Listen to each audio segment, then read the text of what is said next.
Hey guys, praise the lord. आपका स्वागत है एक नए वीडियो में। आज मैं आपके लिए लेकर आई हूँ एक 1 ईयर बाइबल रीडिंग कैलेंडर। अगर आप अपनी बाइबल को रोज़ नहीं पढ़ पाते हैं और आप कभी भी अपनी बाइबल कंप्लीट नहीं कर पाए हैं तो ये वीडियो आपके लिए है। इसमें ओल्ड टेस्टामेंट और न्यू टेस्टामेंट के सभी चैप्टर्स को इस तरह से लिया गया है कि आप 1 ईयर में अपनी पूरी बाइबल कंप्लीट कर पाएंगे। ये ऑडियो फॉर्मेट है।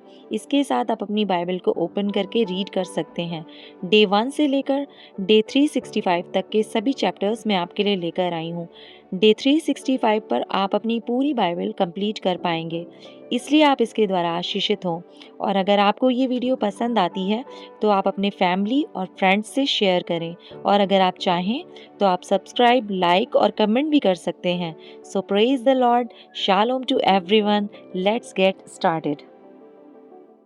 डे 43, चैप्टर नंबर 14, कोढ़ से शुद्ध ठहराया जाना।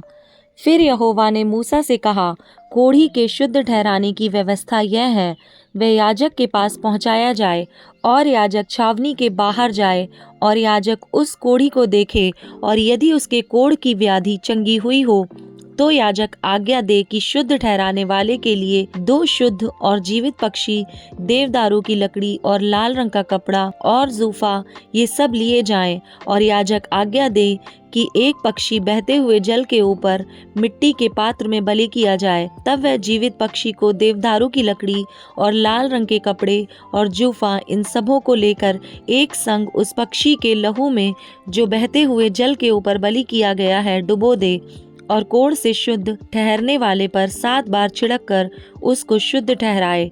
तब उस जीवित पक्षी को मैदान में छोड़ दे, और शुद्ध ठहरने वाला अपने वस्त्रों को धोए और सब बाल मुड़वा कर जल से स्नान करे। तब वह शुद्ध ठहरेगा और उसके बाद वह छावनी में आने पाए, परंतु 7 दिन तक अपने डेरे से बाहर ही रहे।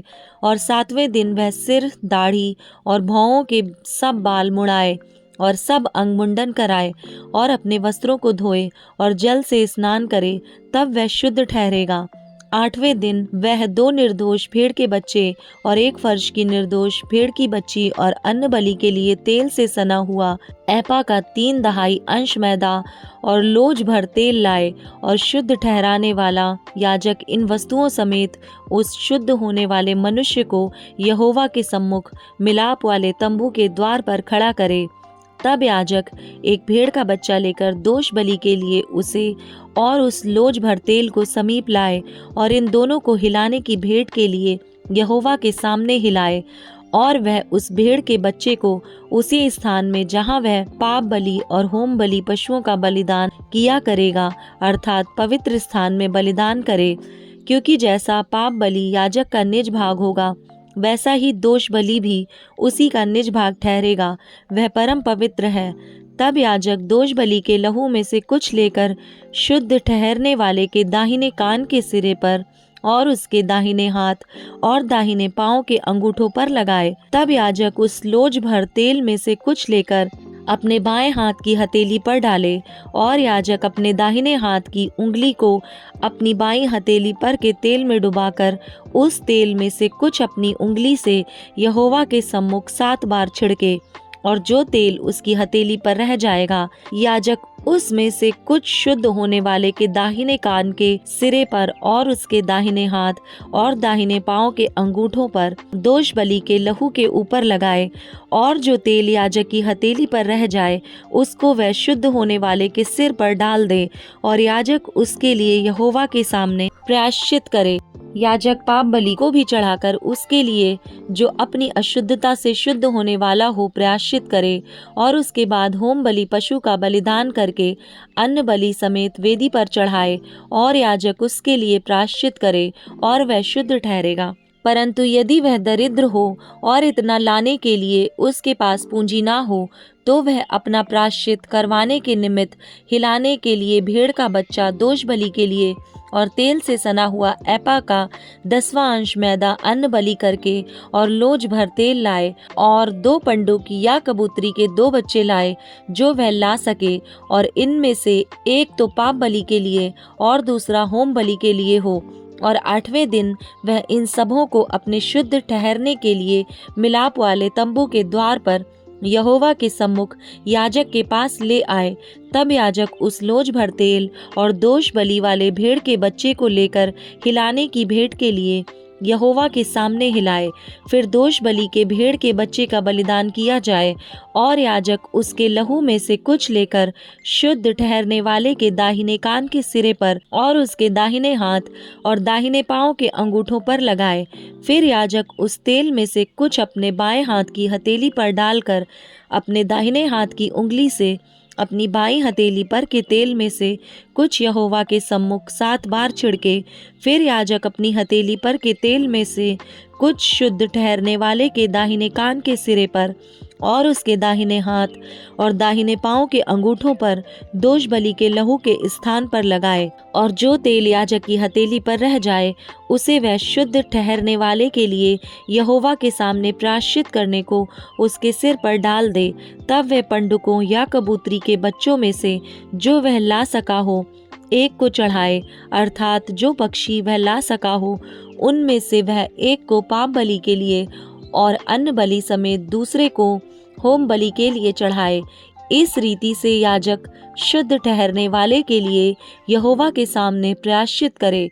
जिसे कोढ़ की व्याधि हुई हो और इसके इतनी पूंजी ना हो कि वह शुद्ध ठहरने की सामग्री को ला सके, तो उसके लिए यही व्यवस्था है। भवन का कोढ़।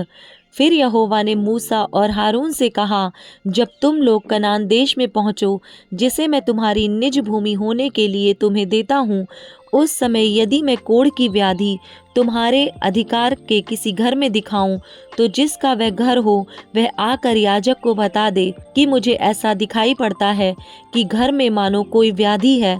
तब याजक आज्ञा दे कि उस घर में व्याधि देखने के लिए मेरे जाने से पहले उसे खाली करो।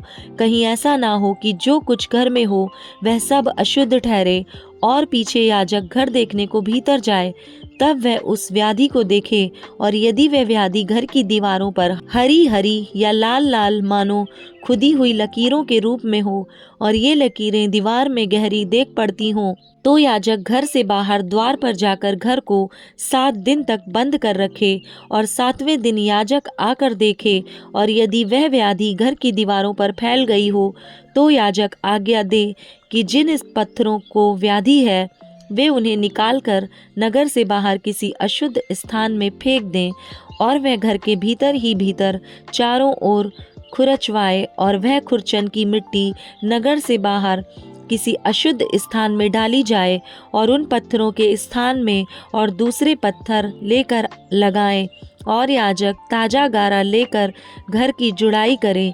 यदि पत्थरों के निकालने जाने और घर के खुरचे और लेसे जाने के बाद वह व्याधि फिर घर में फूट निकले, तो याजक आकर देखे, और यदि वह व्याधि घर में फैल गई हो, तो वह जान ले कि घर में गलित कोढ़ है, वह अशुद्ध है, और वह सब गारे समेत पत्थर, लकड़ी और घर को खुदवा कर गिरा दे, और उन सब वस्तुओं को उठवाकर नगर से बाहर किसी अशुद्ध स्थान में फेंकवा दे।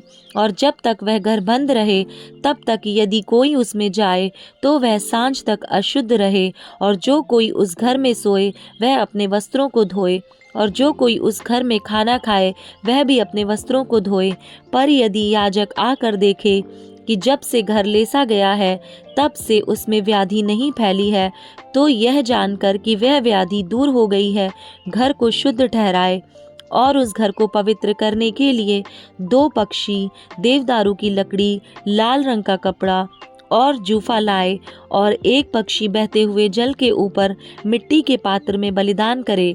तब वह देवदारू की लकड़ी, लाल रंग के कपड़े और जूफा और जीवित पक्षी, इन सबों को लेकर बलिदान किए हुए पक्षी के लहू में और बहते हुए जल में डुबा दे, और उस घर पर 7 बार छिड़के। इस प्रकार वह पक्षी के लहू और बहते हुए जल और जीवित पक्षी और देवदारू की लकड़ी और जूफा और लाल रंग के कपड़े के द्वारा घर को पवित्र करे। तब वह जीवित पक्षी को नगर से बाहर मैदान में छोड़ दे।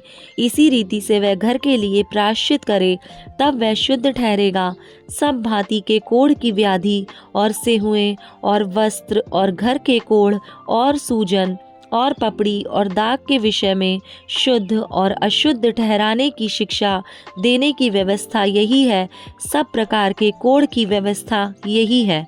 Matthew chapter 26 verse number 55 to 75। उस समय यीशु ने भीड़ से कहा, क्या तुम तलवारें और लाठियां लेकर मुझे डाकू के समान पकड़ने के लिए निकले हो? मैं हर दिन मंदिर में बैठकर उपदेश दिया करता था और तुमने मुझे नहीं पकड़ा, परंतु यह सब इसलिए हुआ है कि भविष्यद्वक्ताओं के वचन पूरे हों। तब सब चेले उसे छोड़कर भाग गए। महासभा के सामने यीशु। तब यीशु के पकड़ने वाले उसको कायफा नामक महायाजक के पास ले गए, जहां शास्त्री और पुरनिये इकट्ठा हुए थे। पतरस दूर ही दूर उसके पीछे पीछे महायाजक के आंगन तक गया और भीतर जाकर अंत देखने को प्यादों के साथ बैठ गया। प्रधान याजक और सारी महासभा यीशु को मार डालने के लिए उसके विरोध में झूठी गवाही की खोज में थे, परंतु बहुत से झूठे गवाहों के आने पर भी ना पाई। अंत में 2 जन आए और कहा, इसने कहा है कि मैं परमेश्वर के मंदिर को ढा सकता हूँ और उसे 3 दिन में बना सकता हूँ।